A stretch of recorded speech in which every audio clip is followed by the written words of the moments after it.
Ready start. जाति के आधार पर जनगणना की मांग पुरानी है, मगर राष्ट्रीय स्तर पर इस मांग को लेकर अब तक कोई पहल नहीं हुई है।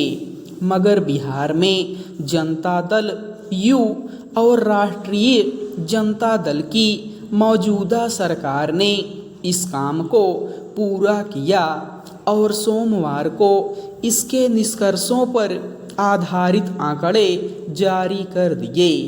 इसके मुताबिक बिहार में अन्य पिछड़ा वर्ग और अति पिछड़ा वर्ग की कुल आबादी 63% है। अनुसूचित जातियों की संख्या 19.65% और अनुसूचित जनजाति की 1.68% है। सामान्य वर्ग में आने वाली जातियों के लोगों की तादाद 15.52% है। धार्मिक आधार पर देखें तो कुल हिंदू आबादी 18.9% और मुस्लिम 17.7% है। यानी जाति आधारित जनगणना के बाद राज्य में अलग अलग जातियों और धर्मों के लोगों की संख्या के बारे में अब तस्वीर साफ हो गई है। इसे लेकर राज्य सरकार की दलील है कि इसके जरिए सभी जातियों की आर्थिक स्थिति की भी जानकारी मिली है और इसी के आधार पर अब सभी सामाजिक वर्गों के विकास और उत्थान के लिए काम किया जाएगा। जाहिर है, सरकार के दावे के आलोक में देखें तो जाति आधारित जनगणना के आंकड़े आने के बाद सामाजिक कल्याण कार्यक्रमों में भागीदारी का सवाल हल करने और ज़रूरतमंद तबकों की स्थिति में सुधार के लिए नीतियां बनाने में मदद मिलेगी। मगर यह देखने की बात होगी कि इसका उपयोग विकास और उत्थान में कितना होगा और कितना इसका इस्तेमाल राजनीतिक मुद्दे के तौर पर किया जाएगा।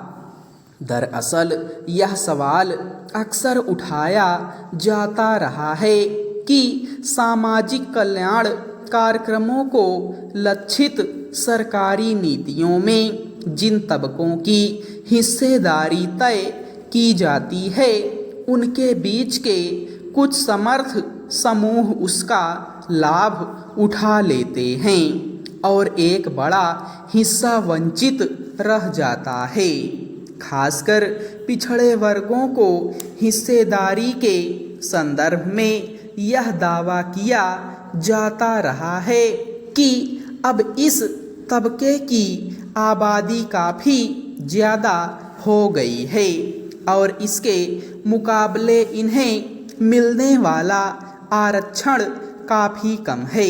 इसके अलावा जाति और वर्ग के आधार पर बनाई गई मौजूदा योजनाओं और कार्यक्रमों में कुछ खास सामाजिक समुदायों को आबादी के अनुपात में हिस्सेदारी नहीं मिल पाती है, क्योंकि उनकी संख्या से संबंधित कोई अद्यतन पुख्ता आंकड़े नहीं हैं। सवाल है कि इस मसले पर अब तक चलने वाली जद्दोजहद का कारण क्या सिर्फ यही रहा है कि इसके जरिए सामाजिक कल्याण कार्यक्रमों में सभी तबकों को न्यायपूर्ण भागीदारी दिलाई जा सके। हो सकता है कि जाति और वर्ग के आधार पर बनने वाली नीतियों पर इसका असर दिखे।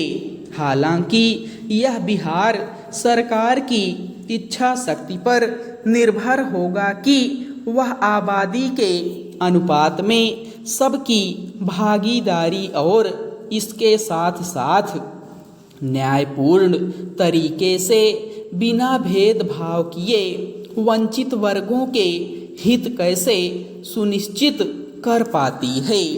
बिहार में हुई इस कवायद का राष्ट्रीय स्तर पर राजनीतिक असर यह पड़ सकता है कि देश भर में जाति आधारित जनगणना की मांग जोर पकड़े और यह एक चुनावी मुद्दा भी बने।